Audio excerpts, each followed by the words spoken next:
ಅರವಿಂದ ಶಿರೋದಿನಿ ವಾಸಿನಿ ವಿಷ್ಣು ವಿಲಾಸ. ನವರಾತ್ರಿಯ 5ನೇ ದಿನ ಹಸಿರು ಬಣ್ಣ. ಹಸಿರು ಬಣ್ಣ ಎಲ್ಲರಿಗೂ ಇಷ್ಟ ಆಗುತ್ತೆ. ಎಲ್ಲ ಕಡೆ ಹಸಿರಾಗಿ ಕಂಡಾಗ, ಮಳೆ ಬಂದಾಗ ಹಸಿರಾಗಿ ನಮಗೆ ಕಂಡಾಗ ತುಂಬ ಖುಷಿ ಆಗುತ್ತೆ. ಕಣ್ಣಿಗೆ ತುಂಬ ತಂಪಾಗಿರುತ್ತೆ ಹಸಿರು ಬಣ್ಣ. ಲಶ್ ಗ್ರೀನ್ ಅಂತ ಕೂಡ ಹೇಳ್ತೀವಿ ನಾವು ಇಂಗ್ಲೀಷಲ್ಲಿ. ಬಟ್ ಈ ಹಸಿರು ಬಣ್ಣ ಸಂಕೇತ ಏನು? ಫರ್ಟಿಲಿಟಿ, ಅಂದರೆ ಬಂಜೆತನ ನಿವಾರಣೆ ಅಂತ ಹೇಳೋದಕ್ಕೆ ನಾವು ಹಸಿರು ಬಣ್ಣ ಉಪಯೋಗಿಸ್ತೀವಿ. ಸೀಮಂತಕ್ಕೆ ಹಸಿರು ಬಣ್ಣ ಅಂತ ಹೇಳ್ತೀವಿ. ಯಾವುದಾದ್ರು ಶುಭ ಕಾರ್ಯಕ್ಕೆ ಸೀರೆ ಕೊಡುವಾಗ ಹಸಿರು ಬಣ್ಣದ ಸೀರೆ ಕೊಡ್ತೀವಿ. ದೇವಿಗೆ ಹಸಿರು ಬಣ್ಣದ ಸೀರೆ ಉಡಿಸ್ತೀವಿ.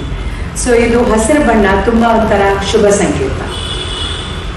ಈಗ ನಾವು ಆರೋಗ್ಯ ದೃಷ್ಟಿಯಲ್ಲಿ ಹೇಳಬೇಕಾದ್ರೆ, ಯಾವುದೇ ಕಪಲ್ಗೆ 1 ವರ್ಷ ಮಕ್ಕಳಾಗಿಲ್ಲ, ಜೊತೆಗಿದ್ದಾರೆ, ಏನೂ ತೊಂದರೆ ಇಲ್ಲ ಸಂಭವದಲ್ಲಿ ಅಂತ ಅಂದಾಗ ಇವರು ಕನ್ಸೀವ್ ಆಗಬೇಕು.